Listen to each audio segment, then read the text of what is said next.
Over these last days, we've been endeavoring to solve a sublime paradox, a paradox that was introduced some long while ago, but a paradox that cannot be resolved until and unless we've reconciled within ourselves the states of stillness and movement.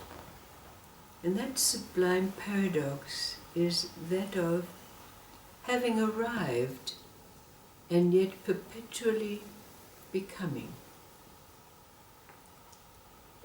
A great Tibetan Lama by the name of Yeshe Kundrun was passing a certain stupa when he noticed a young monk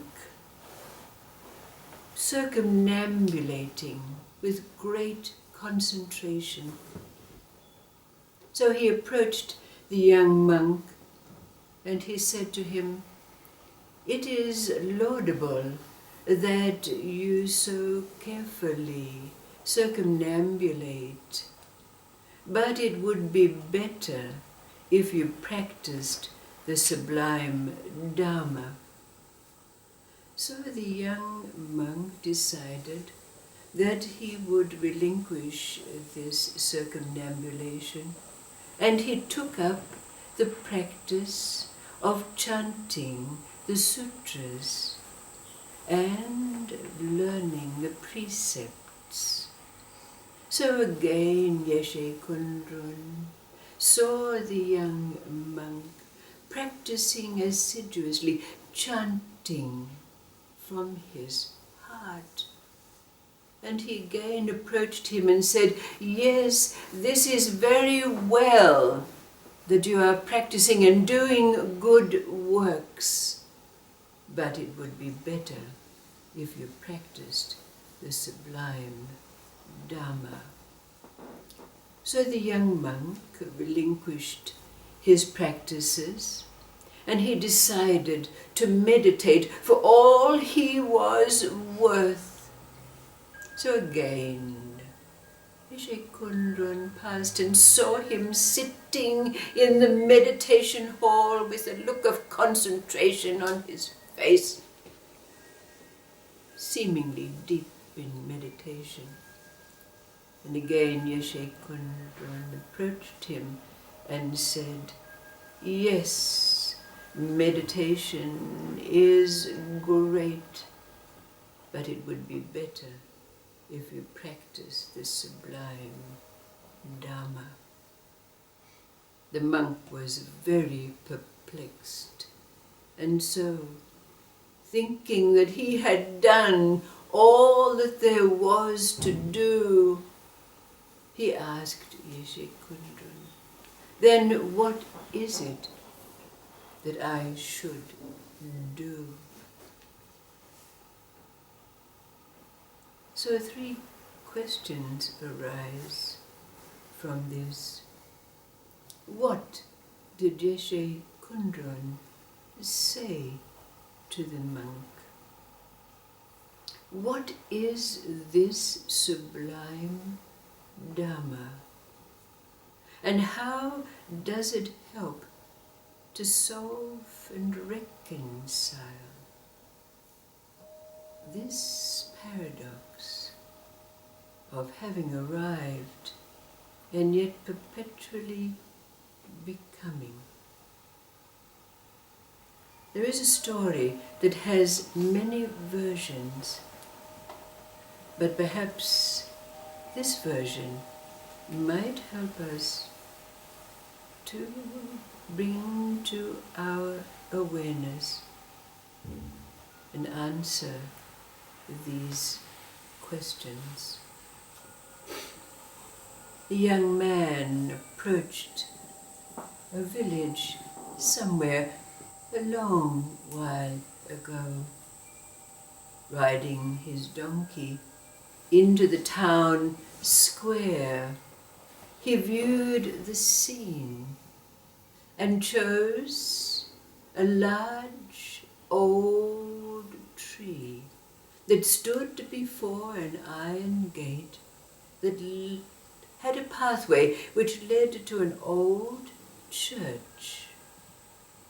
He led his donkey over to the tree and tied it, and then he took from its back his knapsacks and began carefully to unpack the accoutrements that allowed him to do what he had done for days, weeks, months, and years.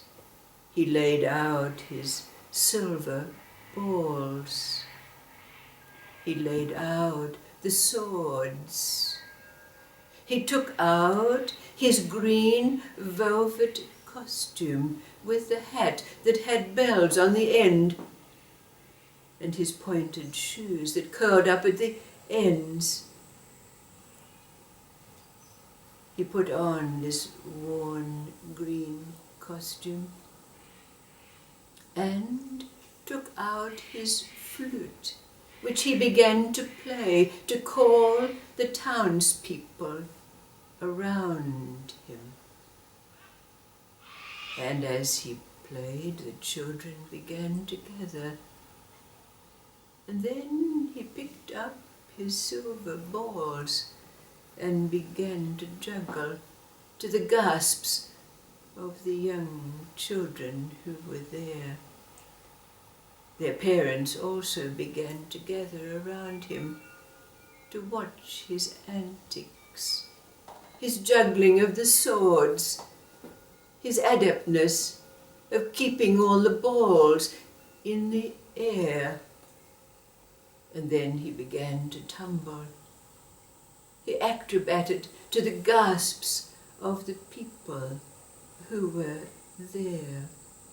A few coins started to drop in the bowl that he had placed carefully in front of the place in which he was acting. But after some while, the church bell began to ring, and people began to wander off into the iron gate and down the path through the church. It was time for Mass, and pretty soon there were only several shopkeepers left standing, witnessing his act. They too placed some copper coins in his bowl and congratulated him on his entertainment. But the square was now empty. Those who were churchgoers had made their way into the church. The shopkeepers had gone back to their trading. But the young man, standing alone in the square, with the accoutrements of his act still displayed around him, had a great urge. So, carefully packing away his swords, his silver ball, taking off his hat with the bells, taking off his shoes that curled up at the toes, loading them back on his donkey, he too made his way into the small church where the priest was giving a dissertation, and a large statue of the Mother Mary stood prominently to one side. She was obviously the one they worshipped in this place. The young man sat in a pew at the back of the church until the priest had finished his sermon, and people began to leave. The priest came out and greeted each one of the parishioners warmly. as they passed, until only our young man was left. The old priest approached him and said, "I see you're a stranger in the town. How long will you stay?" The young man replied that he was a traveller, a juggler and an acrobat who moved from place to place. "Oh," said the priest, "and what do you do? Winter is now approaching." And the young man turned his head to one side and looked pensive. The old priest gently said to him, "You look careworn for one who is so young. I have need of help in my garden before the winter arrives. Would you consider staying a while?" The young man thought for a while and then accepted the offer of the kindly old priest. He brought his donkey into the barn, unloaded his knapsacks. But he couldn't help but wonder, what could he do? A small garden in a church yard. But then, when the old priest took him out and showed him the garden, which was filled with herbs and plants and onions and potatoes, the young man thought to himself, "What need has an old priest of such an abundance?"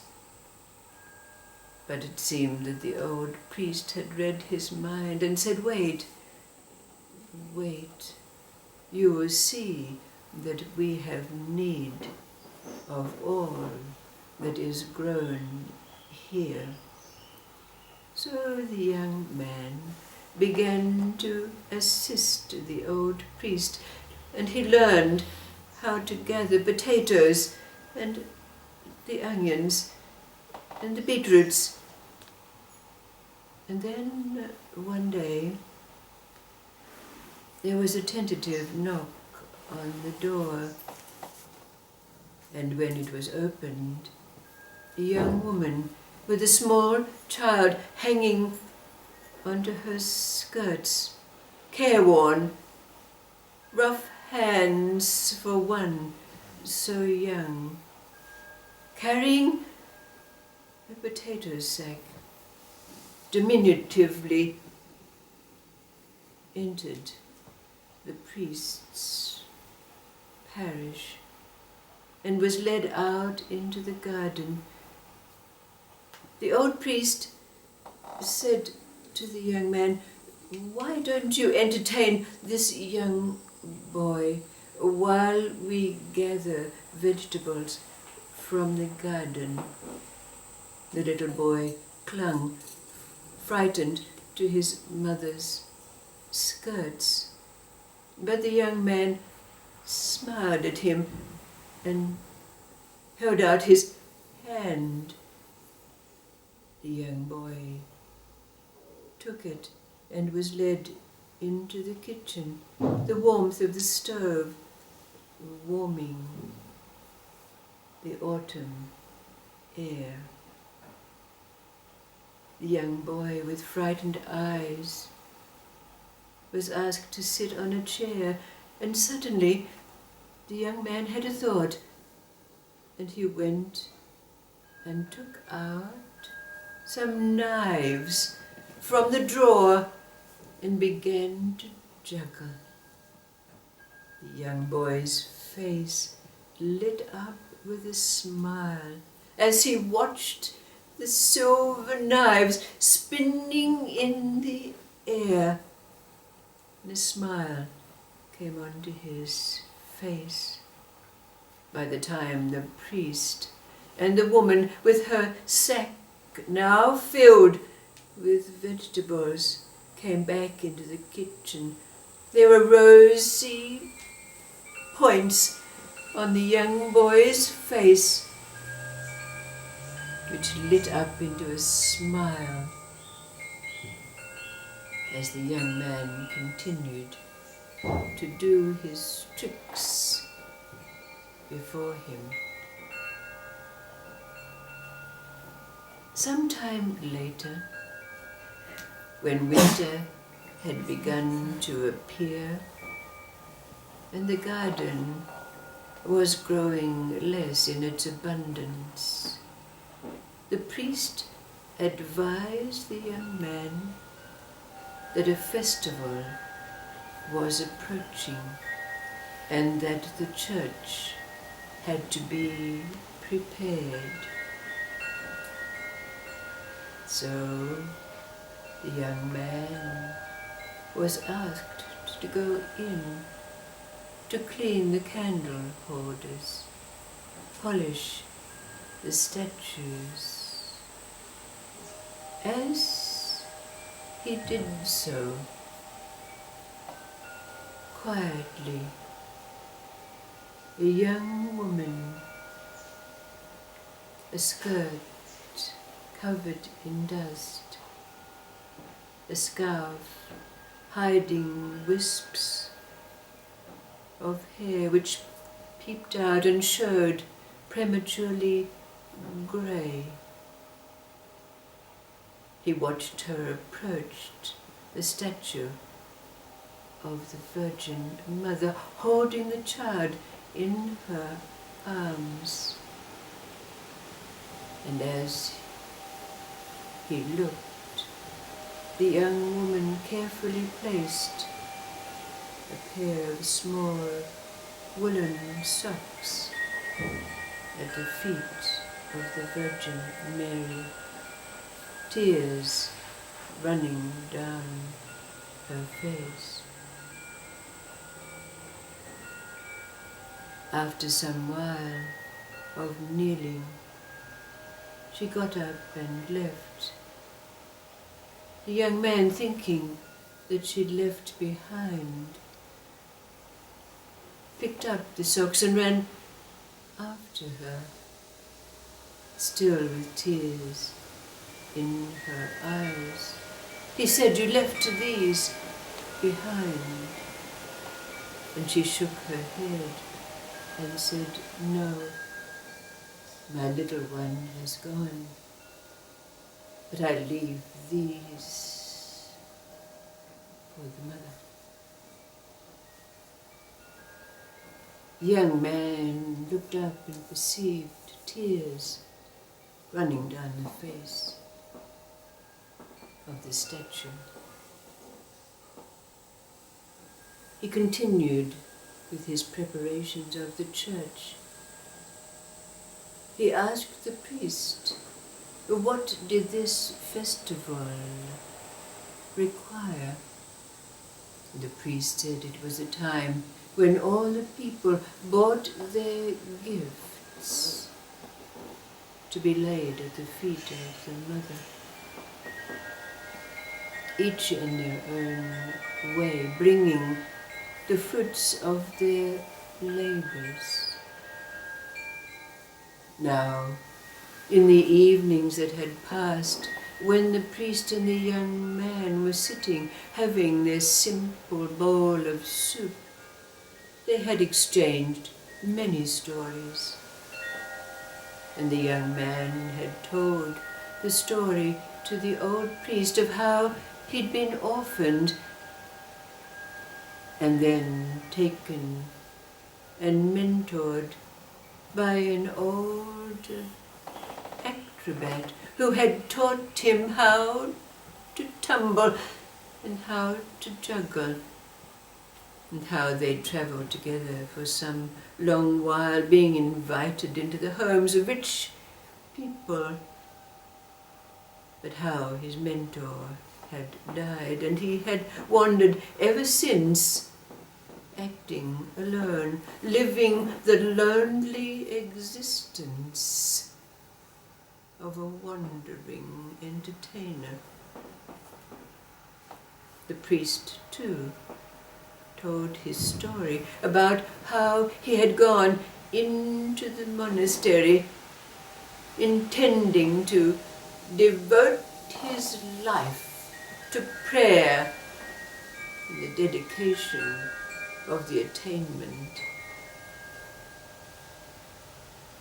of eternal life. But after some while, the old abbot had sent him out to this place where the elderly priest needed help in this parish, and he had learned to serve. Now he was old. The day of the festival came around. The young man sat at the back of the church and watched each of the parishioners as they brought their simple gifts to lay at the feet of the Mother. A wreath here, a simple crocheted piece for the altar. The young boy who had come and watched him juggle, bringing some pine cones that he'd made into a little statue and placed one by one. Each of them brought their gifts. Only alone, standing at the back of the church, was the young man.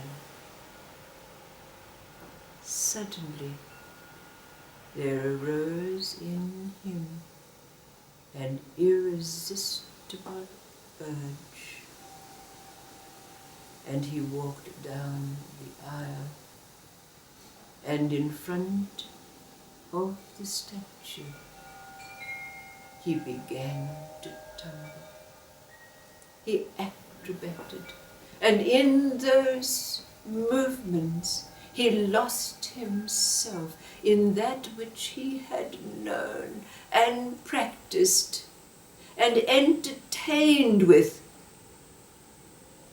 over the years. Everyone was aghast. Was this not more suitable for the town square than in front of the statue of the Virgin Mary? But suddenly the young boy who had held on to his mother's skirts cried, "Look, look, look at the Mother." And to everyone's great surprise, there they saw the statue of the Virgin Mary, smiling broadly, with roses in her cheeks. Everyone present was uplifted at the miracle that had taken place. Some time later, a troupe of entertainers passed through that village, and the young man joined them. But at each festival time, he returned to the village and joined the throng of people who came from everywhere to see the smiling Virgin and witness the enactment again that brought the smile to her face.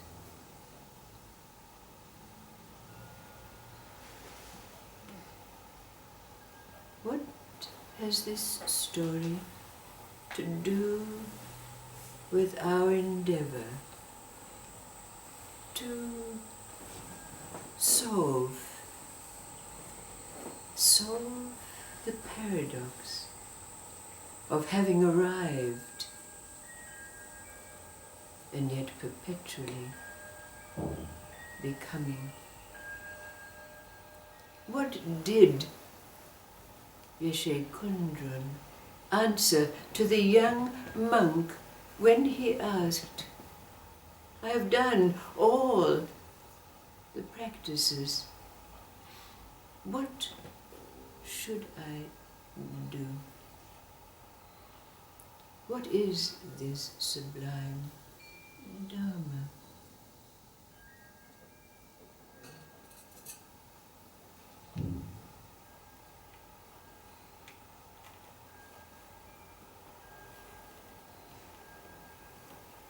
It would do us well, first of all, to look and inquire what Dharma means through the ages. It's readily to be found. This too may purpose to solve our paradox. Thank you.